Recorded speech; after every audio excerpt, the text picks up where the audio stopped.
Rob Forloney, thank you for coming on this morning. Glad to be here. It's I love your background. We were talking a little bit before the recording started. You were telling me a little bit about that. Can you give me the elevator version again of what it is? Sure. The painting behind me is called A Winter Scene in Brooklyn, and it was painted by Francis Guy.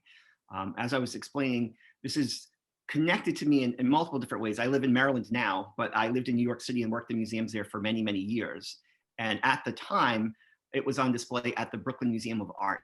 And what it depicts is the existing anchorage of where the Brooklyn Bridge was at one time. But what this shows is the community that was there. And you can see that it's a mix of Dutch, Anglo, there are African Americans who were freed and enslaved, really a depiction of the city at the time. It's a portrait of a neighborhood and a community. So I would use it in classroom teaching with teacher summer orientations and things like that. And once I left the Brooklyn Museum, I moved to the Museum of the City of New York, and there was a version of it there as well. So I was able to teach using a same image in two different places in New York, and then come back to Baltimore and then utilize it here. So it's been with me for a very long time, over 20 years now. And so what is you have a couple different roles. You do consulting, but you also teach as well, correct? Exactly. So currently I'm based in St. Michael's, Maryland, which is on the Eastern Shore, directly across from Washington, D.C., as the crow flies. And essentially, I moved here from New York City in 2006 to work for the Chesapeake Bay Maritime Museum. They were undergoing a transformational change, just hired a new president, and they were looking at changing the relationship and focus on technology to one of community and the intersection of people and landscape. So I moved here from that perspective. And I still live here in St. Michael's, but I've since left the Maritime Museum, and I'm now working as a consultant in a variety of different capacities. So I do a lot of work with the National Park Service in strategic and interpretive planning. I'm working as a consultant for Maryland Humanities with the Smithsonian Museum on Main Street program. I do a lot of individual projects with small museums. So I'm working on an African American school, the only high school in Queen Anne's County until 1965. So we're doing oral histories and creating an exhibit in the school space itself to talk about the African-American community, the colored schools that existed at the time, and what was taking place there. Doing a variety of different things with other institutions like the Delmarva Discovery Museum, which is focusing on environment and relationships with regards to people, the Old Wide Mill here on the Eastern Shore. But a lot of the work I also do, as you said, is teaching. That's what my love really is deep down inside. And I've been a museum educator, public school teacher. Now I'm a college professor. So I teach in the museum studies programs, the graduate program at the University of Delaware. I teach an undergraduate course each year at Johns Hopkins University in the Museum and Society program. And I actually teach multiple courses at Goucher College in Baltimore on cultural sustainability and environmental studies. So I've got my hand in a lot of different pots, essentially. That's terrific. What is that something as a teenager or later or even earlier? Something you history, public history, museums as education. Did you know that's what you wanted to get into, or? No, not really. I mean, I always loved museums, and I always spent a tremendous amount of time going to museums, cultural institutions. My parents knew that, and they really promoted that, so we were going to places on a regular basis. But my background is kind of eclectic in that I went to Parsons School of Design for fine arts. I got a degree in sculpture. At the Hmm. same time, I went to Bank Street College of Education for my teaching certification. And then since Parsons is part of the New School for Social Research, I did all my classes in anthropology. So essentially, I was trained as a gallery artist, a classroom teacher, and an anthropologist, but I didn't want to do any one of those things. So I ended up working in museums because it's a synthesis of all of those different fields. And it allows me to do a variety of different types of work. So I've been lucky over the years because I've been able to focus on different aspects of my passion and interest. So, for example, I worked at the North American Archaeology Laboratory at the American Museum of Natural History, where I was able to deal with actual collections and then go out and do field excavations off St. Catharines on St. Catharines Island off the coast of Georgia. I worked at South Street Seaport and focused on accessibility issues, doing year-long residencies with students who had low vision or who were blind from K through 12 programming. I worked at MoMA in a similar way in terms of working with accessibility as well. So my background has really allowed me to do many different things and focus on different types of aspects of museum work, but everything's been tied to interpretation and community engagement. That's the thread that's connected me throughout the whole process. Do you you bring a lot of that to the classroom? I imagine that students they need to have that mix when they're getting into the profession. Exactly. So a lot of what I focus on in my classes is not your typical museum studies program in terms of focusing on uh, kind of conventional curatorial perspectives or collections management, grant writing and things like that. I do teach those courses as well, but a lot of my work is focusing on co-curation, shared authority, and the relationship of communities. Because as I said, my interest in education and anthropology really is focusing on people and figuring out how we can use their storytelling and narratives to interact and engage and make their lives better. So I feel adamant that museums have a social responsibility to the communities where they're situated, and they have a direct responsibility to make an impact on people's lives. So all of the work that I've done has really been promoting that kind of interaction between the communities where the museums are and the general public, and trying to find a way of using the resources of the museums to help people tell their own story Hmm. rather than the museums doing that. So the work that I do with my college students really focuses on that relationship. So it's somewhat different. As I said, cultural sustainability at Goucher College is looking at how we can keep traditional communities thriving. And it incorporates everything from policy, regulations, social justice issues, looking at strategic planning, the relationship of things like oral histories, and how all those things can come together to keep an organization healthy, but really develop innovative and engaging programming for the public as well. So a lot of the work that we do focuses on how to go about this work. And I think museums struggle with that because the vast majority of people who've been in the museum field haven't really been involved with community work or know about anthropological perspectives or are versed in folklore, applied folklore and things. So with the classes, we talk specifically about theory, but we also talk about practical application. So my background is not as an academic or a scholar per se, but really involved with working in the communities and working with different museums. Can you tell the listeners, maybe there's someone who's just a lay person, or for my enlightenment, what is the elevator version or the brass tacks version of what shared authority? What does that mean? Like just for the everyday person. Sure. So, I mean, essentially, when we're talking about shared authority, it's thinking about power dynamics and representation in museums. And a lot of ways, this goes back to the development of institutions and where they came from. And specifically, when we're thinking of communities that are not part of the dominant culture, they've been othered. So, when you're talking about shared authority, you're talking about different ways of engaging people, empowering them, and turning over the power of the institution to the community itself. So rather than having your traditional authoritative curatorial voice, where there'd be one or two individuals designing an exhibition or coming up with a program, it's done in direct collaboration with the community. Does that make sense? Yeah. Is that easier or more difficult depending on the size of the institution? Um, the process is very difficult because it involves trust and respect. And again, the legacy of the institution is more of an issue, I think, in some ways than the size. Does that make sense?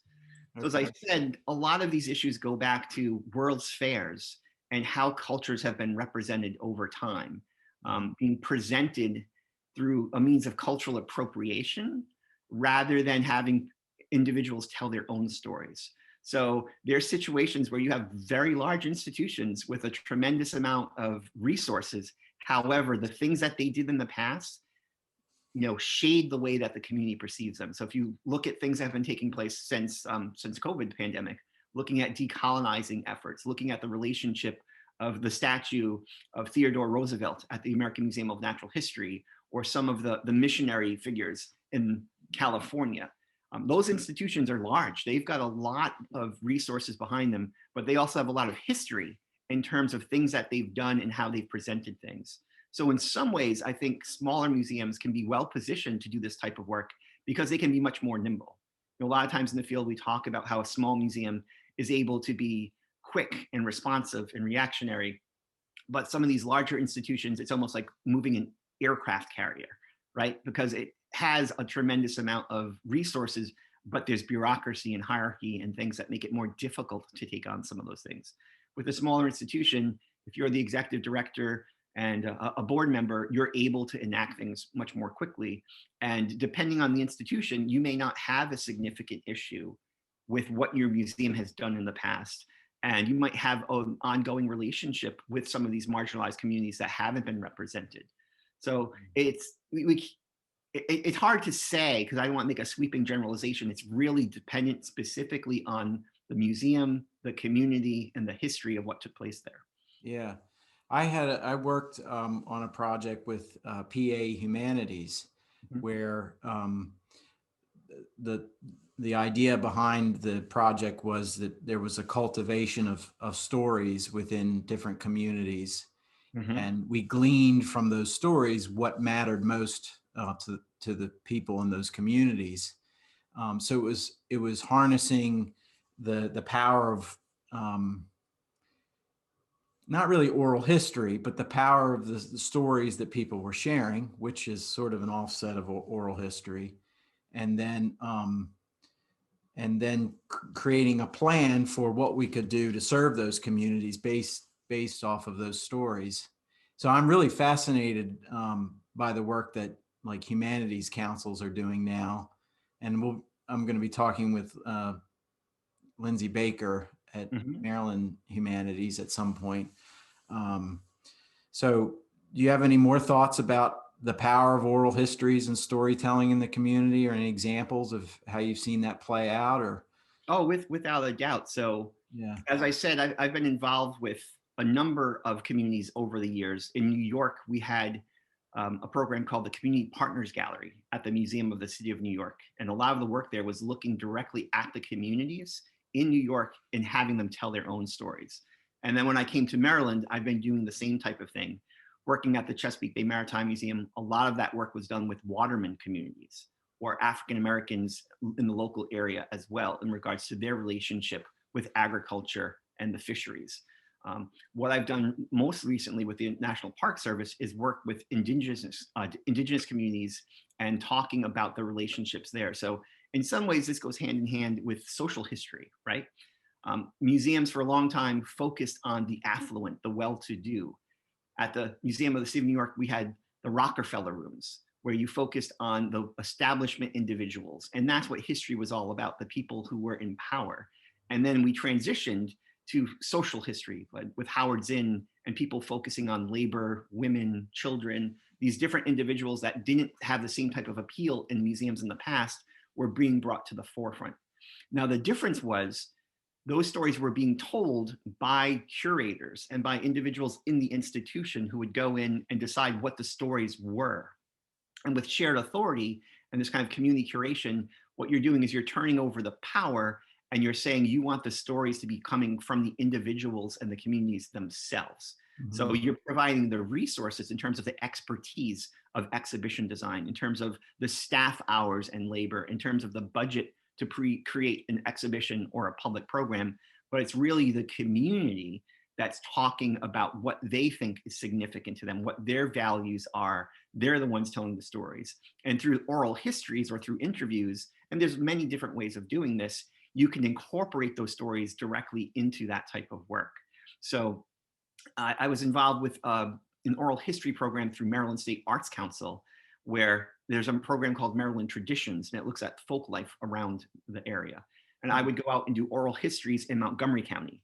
And I interviewed Latvian blacksmiths, Cambodian dancers, traditional sheep shearers, people that were part of the Quaker community, many different individuals. And then rather than just using those oral histories to sit on a shelf somewhere, we developed innovative programming to make it interesting, engaging for diverse audiences. So we created a more traditional folk festival that allowed a platform with narrative stages for people to hear about what was going on. We created demonstration spaces for people to come in and see and do the work, make it experiential and really engage people in that way. But at the same time, we incorporated different types of programming that were outside of the box. So I worked with the local community college and I mined the collection. This is a Sandy Spring Museum, is located between Washington, D.C. and Baltimore. Okay. And when it was first formed, it was in the middle of nowhere. So I mined the collection and I got this information about people who first moved to that area. And we looked at the relationship of why they moved there, the original Quakers, the German and the Irish people. And then I worked with the community college students who were recent immigrants about their experiences. And then we juxtaposed the objects from the collections with the stories of the individuals who donated or created those objects that were in the collection from the 1800s with the people who were coming today. So I juxtaposed like a Latvian blacksmith who's working today with a German blacksmith from 150 years ago. I had an Entuma fabric from Ghana, and the student talked about her relationship and identity and how she perceived fitting into the community. So rather than me writing the labels, I was using the individuals from the community to write their own labels, or I was pulling from the actual journals and diaries from the individuals who were first habitating there. So I think it's just so much more powerful when you hear directly from people rather than having that kind of third person or authoritative voice. So if we were to travel in a time machine and we go to, I don't know, the year 2800 or something, what are museum, maybe they're not even called curators at that point. What are museum curators, educators? What does that look like, hundreds of years from now, based on sort of what you've described to me with your work? So I think it's really hard to say. Institutions have been changing over time, as we've said, from cabinets of curiosities and WonderCom, where they're focused on objects and spectacle, to more educational roles, right? In this country, where we're focusing specifically on everything from creating good citizens to assimilating immigrants. And then in the 60s and 70s with education and museum education, the power shifted from curators to museum educators. And the role of education really became a much more prominent role. I think what we're seeing now is a shift from the institution itself and the power and the resources of the institution shifting to community impact, as I said. And this is a criteria, because I'm involved with the American Alliance of Museums Accreditation and Museum Assessment Program. I'm also involved, I've been the president of the local arts council in the heritage area. I can tell you a lot of the criteria that we have in the field now is making a direct impact on people's lives. And I think in many ways, institutions have been giving lip service to this. There's been some institutions that have been allocating the resources to do this type of work. But since the pandemic, I think there's been much more of a demand from the public for museums to do this. There's a lot more attention to who the funders are, who's involved with the board, just looking at what's going on with the Sacklers and the opioid epidemic, or in terms of decolonizing the museum and bringing attention explicitly to who's represented or not. Before, you would just have the Guerrilla Girls in the past, in the 80s and 90s, talking about the lack of women artists in museums. Now people are talking specifically about the lack of non-Western white male artists, but also who the voices are that are telling the story. It's not just a matter of who's represented in the collection, but who's telling the stories and how they're being represented. So I think institutions are going to have to shift much more dramatically and quickly from the type of things that we've been talking about with regards to social justice and co-curation and shared authority, because the public is demanding that of them. So I'm guessing in the future, we'll see a lot more of this type of work happening, where institutions aren't having curators or education teams developing programs on their own, but there are going to be advisory teams of community members on a regular basis. And I've done this with strategic planning and interpretive planning, bringing in stakeholders, engaging them from the very outset of the entire process. And again, in terms of that shared authority, it's not just the institution working as an isolated nonprofit in a community trying to serve that community, but realizing that's an essential part of that community. And that community has as much of a right to what's going on inside its walls as it does to have to present certain stories. Yeah, I'm thinking about, I daydream about the future, and I wonder, if a big institution has collections from all over the world that don't really pertain to the community that they're in, I Mhm. mean, 500 years from now, is it really going to exist? I mean, is it, if those collections eventually, for whatever reason, go back to their original, communities, Mhm. will So I we mean, be going to a museum to go see Egyptian art, or are we going to see maybe a copy of it or something? it's interesting because this is one of the topics I had with my Hopkins undergraduates is dealing with repatriation and the Okay. antiquities collection and the idea of universal museums. And the fact is, I think we have to think outside of the box. It's not an either or situation with regards to these things. So we talk about the importance and issue of having representation and the kind of democracy that we have with regards to access to these materials, right? Because if you only could see materials and cultural patrimony from those particular countries by going to those countries, then the affluent and the wealthy, which are a few, would be able to see them. The vast majority of the public all over the world, no matter what country they're from, wouldn't be able to do that. But there's lots of ways of thinking outside of the box. Most of our large institutions have a very, very small percentage of their collection on display at any given time, right? Mhm. There's redundancy, there's replication. So in many ways, it would be better rather than having all these objects sitting in storage, having a much more robust and aggressive process of sharing across institutions. So the institution could keep that as part of its collection, but rather than having all of this in urban metropolitan areas, scattering it across the country, or having some of those objects go back to the country of origin and vice versa. Mhm. So there's some things I think definitely should be repatriated. When we deal with NAGPRA issues in particular, looking at human remains, funerary objects, cultural patrimony, things that the community feels that no individual had the right to own, needs to be really responsibly given back to those organizations. However, that doesn't mean that you can't engage those communities in coming to your institution and talking about their work, doing demonstrations, having a much more robust and dynamic relationship. So again, I think a lot of this is about collaboration and cooperation. It's the same thing with certain objects. We've got images and objects from um, Egypt scattered all over the world, from Oceania, from Africa, that were taken through empire and colonial means. The Benin's bronzes that were taken from the palace were ripped out by officers from the British military and brought to London. So there are certain circumstances where we know there's significant problems of particular objects that should be repatriated. But at the Mhm. same time, these are rich, thriving, living communities that are doing things today. So I think there's the opportunity, especially now with things like 3D printing, to replicate some of these objects and create facsimiles. They might not be the actual object per se, but we can get close enough where you can use it as a catalyst for conversation. There's only one Mona Lisa, right? There's only one of some of these objects that we're talking about, but you can still have meaningful conversations and dialogues with some of those things because of the technology that we have today that allows us to engage in meaningful ways. So I think, again, part of it is just thinking outside of the box and thinking about what we could do with sharing these objects, creating through ICOM or AAM a program where we're really working across nations. UNESCO is really involved with this type of work as well. And not just thinking about objects, but thinking about intangible cultural heritage. All of these practices with regards to music, traditions, occupation is crucial. It's not just about the objects. Mhm. Museums for a long time in this country were based on that kind of object-based epistemology where everything was focused on the collection.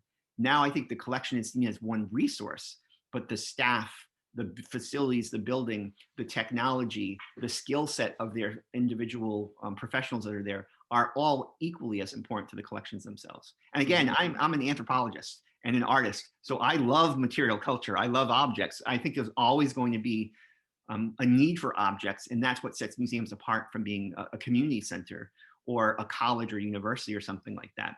But I Mhm. think we have to be a little bit more open-minded about this sense of public trust and think about the relationships that we have with regards to our local communities, but our international and global community and what our responsibilities are there as well. Hmm. Wow. So, I mean, ultimately, we're doing this work for community engagement. and to empower these communities to feel like they're involved citizens and charting their own course and improving their neighborhoods. And um, where have you seen that kind of play out, where communities have taken a lot of these practices and made changes, and maybe they've latched on a particular idea or project that has improved their communities? Can you provide any example of that? Yeah, I think there's a lot of different examples in different ways. And I can talk about a big organization and institution and like a smaller one too, since we're talking about the global efforts. I'm Okay. involved with the Center for Folk Life and Cultural Heritage, which is part of the Smithsonian. They're the ones that are in charge of the National Smithsonian Folklife Festival, which takes Okay. place every year in July on the National Mall. All right. And my college students at Goucher, the graduate students at Goucher, have been working collaboratively with the Smithsonian to think about direct impacts on the communities. And the staff there is really interested in engaging the communities that they're working with throughout time. So not just during the 10 days that the festival is taking place, but what can they do to help contribute to those communities in a meaningful way. So last year we were focusing on ginseng. It was one of the topics that was going to be focused on the festival. And obviously with COVID, that changed everything because the festival could not take place. We weren't able to bring people to the mall, and we'll see what happens going forward given COVID and the last election situation that we've had and things like that on the mall as well. So there's a lot of unknowns. But the idea behind this, and this is not just the case with ginseng, is that CFCH over time has developed relationships with these communities that are ongoing. So the individuals that have participated in this type of work are able to come and present on the mall. And it doesn't matter if they're from Iowa or New Mexico, or if they're coming from Bhutan or Angola, and go back, and they have a lot more power and control with regards to how they tell their own stories, how they're viewed in their community. And in some cases, this is economic with regards to development and things that are taking place. In other ways, it's a sense of pride. There's a Welsh woman who was talking about the language, and some of these languages are being lost. By providing opportunities for people to come and present their materials, it provides a different sense of outsiders having a value for that, and can re-engage people in the kind of mitigating the loss of those types of languages. So there's many different ways of engaging that. Locally, one of the things that we've done here when I was at the Chesapeake Bay Maritime Museum that was very specific is we had something called Waterman's Appreciation Day. And watermen on the Chesapeake Bay are what are considered fishermen elsewhere. So you've got lobstermen and Maine, sword fishermen, things like that. In Chesapeake Bay, watermen make their living from the bay doing everything. So they're crabbing in the summer, they're going after oysters in the winter, they're fin fishing in the fall, and they're considered watermen. And the history of the museum was presenting the culture of these individuals. And the vast majority of people coming to the museum were tourists. So the people who were benefiting were tourists and the museum itself. So we wanted to find a way of giving back. So we worked directly with the local Watermen's Association in collaboration for this work. And we were able to create an opportunity to celebrate their culture where they were directly benefiting from that. But aside from that, one particular year, we have issues with Vibrio, which is a terrible flesh-eating bacteria that's in the water, which is mostly in warmer waters. It's very prevalent in Florida, but with climate change, that has been happening up here as well. What does it do? It basically is a bacteria that if it gets into open wounds and cuts, can lead to amputation or even death. Wow. And a few summers back, we had a situation where a number of watermen contracted it and were medevaced from the Eastern Shore to Baltimore. It could happen, they get a little cut from a crab claw or something, or exactly. Because they're constantly working with their hands on the water, they're exposing themselves. So as part of this festival, I brought in the public health department as an educational opportunity to tell people about what was happening. So they were there providing an educational service that we did, again, in collaboration with the Watermen's Association to talk about these types of efforts. So while tourists are coming to the event and they're learning about the culture and participating, the watermen are celebrating with their friends and community members and financially benefiting from the sales of goods. And then they're also getting a public health aspect of it. So I think, again, what we need to do as cultural institutions is look holistically at the types of events that we create, the exhibits that we put on, and many different ways of serving the general public. Mm-hmm. But again, having a direct impact on their lives rather than as institutions worrying about our bottom line to earned income and balancing the books. Yeah. In Pennsylvania, the project that I mentioned to you before, we through the storytelling that we did, the community discovered a long forgotten African American Methodist Episcopal church Mm-hmm. that was literally behind Briar and Shambles, and the community started sharing stories about worship and going to the church. And then someone said, well, I think it's still in the woods. And then someone said, well, where? And it sort of snowballed, and it led to an effort of the community coming together and preserving this site, one of the oldest African-American churches in the region, with some Civil War connection. And it was amazing. And it was really the community that just took the ball and ran with it. And the museum people were just kind of there as sort of the technical support, if they needed help making a connection for a grant or that sort of thing. But the community felt like they discovered this very important piece of history, and they took ownership of it, and it was a really neat project to see unfold. Yeah. I And mean, the fact is, with a lot of smaller museums, you're volunteer run. You might have a full-time or part-time ED, but essentially it's the board, it's the volunteers that keep those organizations running. So it's impossible to be all things for all people. And it makes sense to develop these strong collaborative relationships with community members, because they're going to be able to offer a lot as well. It shouldn't be seen as a one-way street or like a paternalistic situation, but essentially they can help the organization as much, if not more in some cases, than the organization can help the community. Wow. Yeah. So what are some of the other courses that you teach in the university settings? I mean, what are So yeah. as I was saying, the course that I'm teaching now, my undergraduate course at Johns Hopkins, is called Museums and Issues.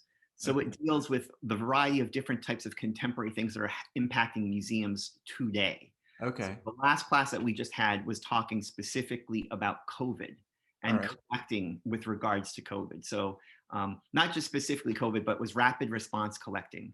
So we're looking at the Black Lives Matter movement, and also things more historically that took place. Again, I was involved with collecting at the Museum of the City of New York for 9/11. What happened after the tragedy and the terrorist attack there. We talked about issues with regards to Katrina and Hurricane Sandy, and how institutions have changed what they're doing.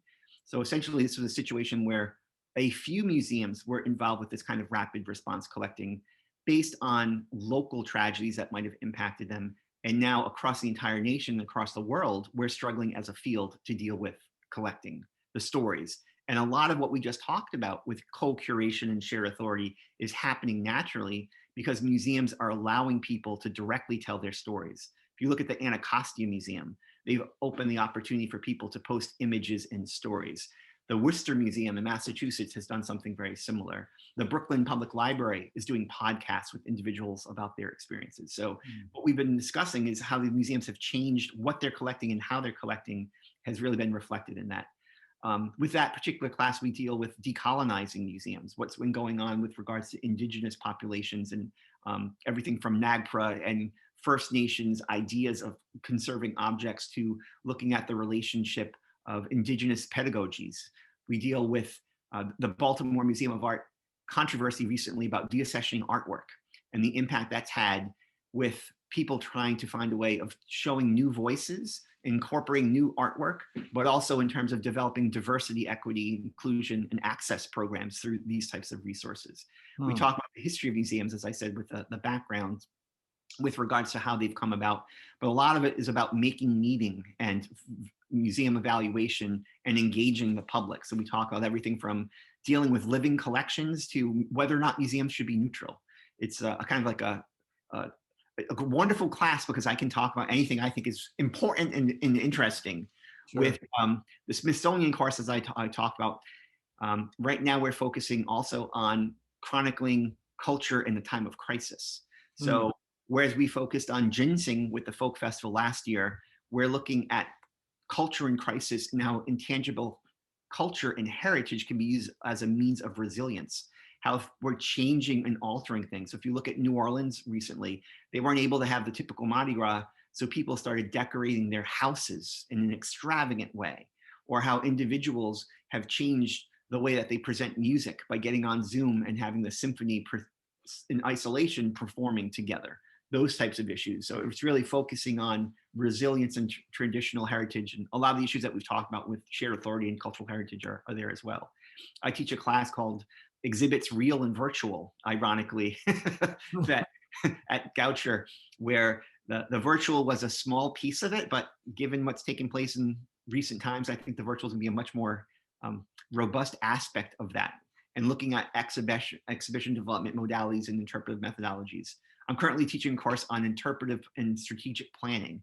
And again, a lot of what I'm doing is how to engage stakeholders with that process, but the nuts and bolts of going through the work that takes done through the strategic planning process and all the different pieces that incorporate that as well.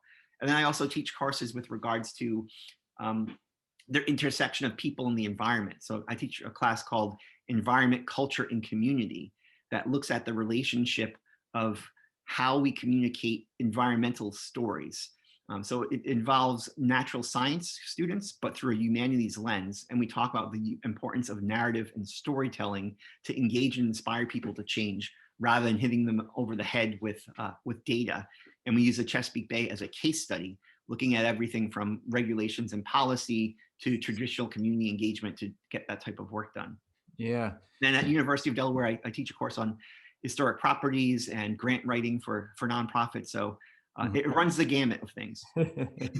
I've been wondering with the pandemic, you'll have people say, "Oh, well, when things sort of smooth out, you know, people are they're going to keep a lot of stuff virtual." And then I was questioning that. I was thinking though, but will people want to really swing back in the other direction and want a place to congregate in person? And, you know, it's interesting, the perspectives there. I think we're gonna have to do both, to be honest with you. Okay. And I think it's changed people's expectations. I think there are some institutions that did virtual well, and many institutions that saw it as a luxury, something that they would do every once in a while. But because of institutions providing such a diversity and richness of online experiences, it allows access in ways that are very different. Like I grew up in Rhode Island. So my kids, my 10-year-old sons, were able to watch The Christmas Carol from Trinity Repertory Theater in Providence virtually. We never would have been able to do that before if it wasn't because of the pandemic. The same thing with virtual exhibits, as we talked about before. There's so much material in storage that people never get to see, but I think people are seeing an opportunity to make their storage accessible virtually in ways that people wouldn't be able to see it before. Or leveraging things. This is something I talk about all the time with the small museums I'm consulting with. Why do they spend all this time and effort in putting together a lecture series and then it's done, when they could record it and then post that online, have snippets or excerpts of that and make that available? So I think part of it is just being smarter about what we do.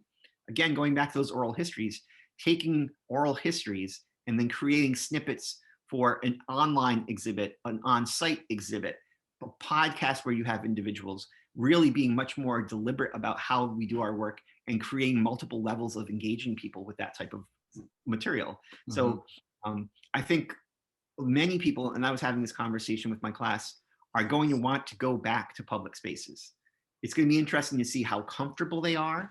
And I think there are some people who are raring to go right now. I mean, we saw in the summer here in St. Michael's, it was wall-to-wall people. So there's lots of people who are ready to go back to museums and want to go in large numbers. There's also other people who are going to be cautious and they want to stay home, and they're going to expect the museums to continue doing the things that they did during the pandemic. Yeah. So I think it's going to be a two-pronged approach where we're going to need to do both things because our target audiences have somewhat split into two different directions. Yeah. Wow, this has been really cool. Before we wrap up, you got to clear the record for people. What is the deal with this St. Michael's lantern thing? Oh, you're going to get me in trouble. Just set the record straight. Oh my God, putting me on the spot. Okay, so for people who may not know, we have a local legend, which is taken very seriously here in St. Michael's, of a particular event during the War of 1812. Okay. And as you enter into town, there's a large sign that says "The Town That Fooled the British." Okay. And for many years, these lanterns were on everything from the high school lit ring to police car logos. And the idea behind this is that during the War of 1812, and part of this is true, part of this is not quite true. Okay. The British attacked St. Michael's because St. Michael's was a shipbuilding area where the Baltimore Clippers were being built. The hulls for the ships were built here. They were towed across to Baltimore and then rigged in Baltimore. Okay. But we were, and we continue to be, a very important shipbuilding area. And because of this, the British were going to attack St. Michael's. The local people took logs and basically cordoned off the harbor, floated logs across the bay so the large ships couldn't get into St. Michael's Harbor. Okay. So the town was bombarded by the British. And the story goes that the British aimed at the town, but the townspeople hung lanterns up in the trees higher than the houses. So when the British shot their cannons at the town, they aimed for the lanterns and missed the houses. Now, there's certain things that we know are true. The British did attack St. Michael's. There was a bombardment. We have a house here called the Cannonball House that has a cannonball. When you purchase the house, it comes along with it, because supposedly a mother was walking up the stairs with her baby as the cannonball struck the house and rolled down the stairs, and the cannons are there. But we know, after doing further research, and the British tend to be very, very particular about keeping notes and going to England and looking at the official naval records, that the attack took place at dawn, not in the evening. Okay. So it would not have been dark and wouldn't have made much sense to hang lanterns in the trees. That, looking into the historic record, this doesn't really come up in a very strong and meaningful way. In the first notice of it seems to be during a commemoration, when a schoolgirl wrote about this in her essay. Okay. So you mean to tell me you didn't find hundreds of cannonballs out in the field past the town? No. And as you know, Lewis, Delaware has the same story. So. Oh, I didn't know that. Yes, you'll have to talk with them. But Lewis, Delaware has a very similar story. So there's an idea that this is, a way of celebrating our local leaders and putting them up on a platform and building community around fighting against the British Empire, which is something that the town people did. So the details might be a little bit different, but it's very contentious. So I created an exhibit on the War of 1812 during the commemoration of the event for the Chesapeake Bay Maritime Museum. And we had to be very careful and sensitive about how we dealt with this particular story, as you can imagine, for the local townspeople. Yeah, a lot of communities have those stories. I think about the Molly Pitcher story, in here in Pennsylvania, and then turns out, there, maybe she's not called Molly Pitcher, but there's a lot of versions of Molly Pitcher in different parts, and I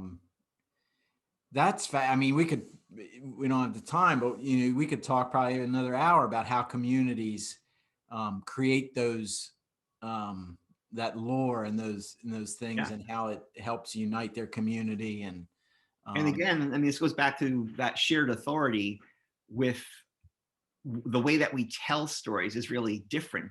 As curators or historians, people want to be very technically accurate and have that information there, but there's many different ways of knowing. And we need to respect how communities develop these narratives and these stories and what they mean to them in terms of identity and present information like that. So it was in the past where, if there was something that was not true, could not be shown in a museum, but now we're focusing on multiple perspectives, multi voices, and showing that information, I think, is really crucial. That there's not one correct way of knowing something. There's different ways of producing knowledge, and that the way that the museum presents it is really important. yeah, and eventually through the weaving of all those different stories, people will gravitate toward truth, however they, however that's defined or whatever. I mean, Right. um, it's sort of the journey. It's the journey that's important, to getting there together. Yeah. So, well, I have, we're going to close with a lightning round, if that's okay with you. Sure, go ahead. Nothing too controversial. Not more than the lanterns in the trees in St. Michael's. So I have three questions, and you can elaborate if you want. If you don't want to elaborate, that's fine. But you have to pick one. And the first one is bowling or skee-ball? Bowling or skee-ball? Skee-ball. Oh, Really? skee-ball. It's interesting because in Rhode Island, we have duck pin bowling, which The little guy. involves the smaller pins and the smaller balls, which is kind of like a combination. So I would almost say duck pin bowling because of my Rhode Island connections, which is a combination. I mean, I like skee-ball just because it brings back ideas of being a kid and the strategy of trying to get those holes and line things up just perfectly and getting those tickets as they're popping out. So it's a lot more than just the sport of bowling per se. All right, next one. Kombucha or Mountain Dew? Oh my God, kombucha. Mountain Dew. I just have, when you say Mountain Dew, I just got horrific stories of people with, horrible teeth. And it's probably one of the most unhealthy things for you. And it's surprising people. Big Mountain Dew is going to be coming after me now, but. And then, all right, you spend a day at the beach or a day hiking on a snowy mountain? Ooh, that's a tough one. I'm not going to pick one over the other because I love both of those equally. Oh, I thought maybe that was going to be a tough one for you. It depends on the time of year because, I mean, when I lived in New York City, in the summertime, we would go up to Acadia in Maine and go hiking in the White Mountains in New Hampshire. Wow. And then in the summer, we would, in the fall and the spring and things like that, we would come down to Assateague and Chincoteague and go to the beaches and see the wild horses and the national seashore and things like that too. And growing up in Rhode Island, I spent so much time on Narragansett Bay and Newport and things like that as well. So I can't choose one or the other. They're both equally as crucial. Ideally, you'd have both and maybe on the same day. There you go. There you go. You went right to skee-ball quickly. You chose on that one. Without a doubt. Well, Rob, thank you again. Is there anything you want to plug at the end here in terms of any projects that you're working on or websites you'd like people to check out or classes to register for before we close? No, I think the main thing is just thinking about how different organizations can work collaboratively with the communities around them. And I really advocate and hope that people can think outside of the box and find ways of engaging the public. And there are ways of doing it. We did mention the Museum on Main Street project. And since I know that you have Lindsay coming, that might be something she'll touch upon. It's an incredibly important program that the Smithsonian offers for a number of reasons. And one of the things that's nice about this is in addition to having the exhibit that's designed at the national level and floated around the country, each local community creates their own companion exhibition and sets of programs. And that provides a wonderful opportunity to engage the public. So if people don't know about the Museum on Main Street program, I'd have them look towards their local humanities council in their state and see what's up and coming. I can tell you, for example, we had one here called The Way We Worked, and we worked with Sumner Hall, which is an African-American Union soldier hall here in Chestertown, Maryland, that involved the local college, the high school. We even had exhibits from tractors being put out in place. It just generated a tremendous amount of interest around the entire community as a whole. I think there were over 95 different programs, and the Smithsonian provides capacity building. So it's not just a matter of helping the small institution when the exhibit is there, but it's building up capacity so you have skills and techniques and tools to do that type of work after the exhibit comes down. Right. So it's a great step forward in terms of engaging communities. I'll throw the Museum on Main Street link up in the description. That's perfect. Yeah. So, well, great. Thank you again. Excellent. All right. Talk to you later. Have a good day. Bye.